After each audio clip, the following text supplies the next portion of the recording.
Well, this is a little project that I'm working on. As you can see, there's two pieces to it. There's a piece of flat bar, and then there's a piece of tubing here, or pipe. And I'm making some brackets, and then a tube will go in this to be supported on. And I thought I would share this with you, and I want to do a little bit of a shout out to one of my mentors. As you know, I'm just a hobbyist, and doing the layout on this piece, as you can see the scribe lines on here, well, I have to give thanks to Tom Lipton, Ox Tool. Watching his videos and his precision that he does when he does his work and his layout has pushed me to try to at least emulate him to some degree. I don't have his abilities, but as you can see, I use the layout lines here, and I just used the surface plate to go ahead and scribe lines, and did that on all four parts. And then what I did is, since I want to, let's see, before I go there, let me grab one thing. As you can see, you've seen Tom use his little dividers to do layout, and so I laid out the top radius here, and laid out the centers of the holes for the countersinks. And the Chuck of old would have took something round and just put it on there and scribed it and hacked away and ground at it. So anyway, like I said, I have to really give a shout out to Tom for giving good lessons. What I did here is I cut the piece of pipe, and I actually had to bore it to knock off the weld in there, as you can see right there, so that the bar that's going to go in there, the tube that'll go in there, will fit. And then I'm going to weld these, and I don't own a TIG welder, and I didn't want to MIG these on the outside. And what I ended up doing is, you can see I chamfered this, and I had chamfered the end of this tube here, so that when it sits down flush in there, you can't see the seam.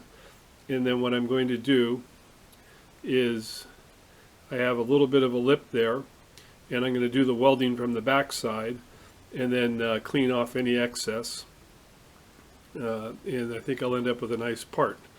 As I said, I don't have a TIG welder, and I'm not going to go in there and MIG this, it'd just be a mess.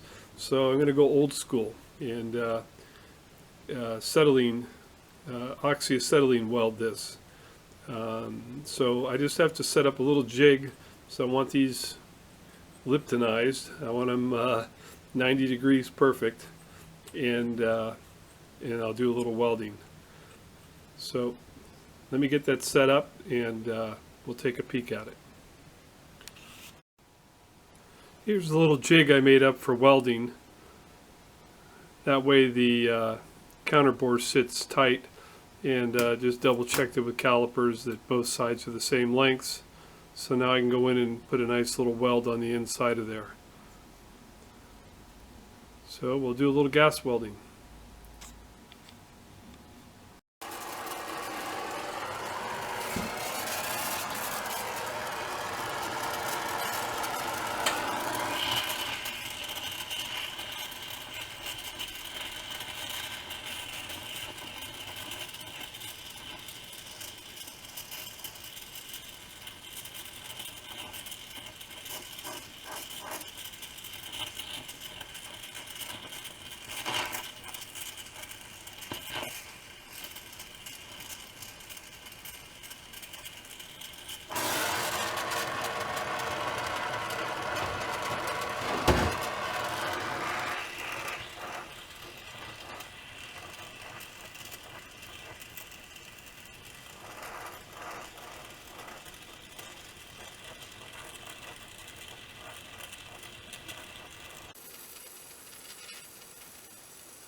Well, there's the part after being welded. I don't know how good the lighting is here. And then ran it through the glass speeder just to clean it up.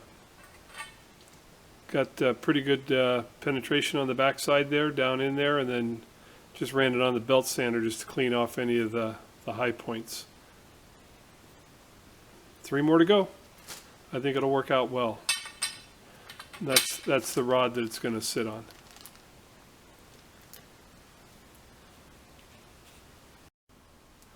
Well, I just wanted to show you also, I got a package today in the mail from my good buddy Randy Richard, and he sent me 2 tool holders, not the quick change holders, but the insert tool holders that he made. And I just, you can see I've already put them to use.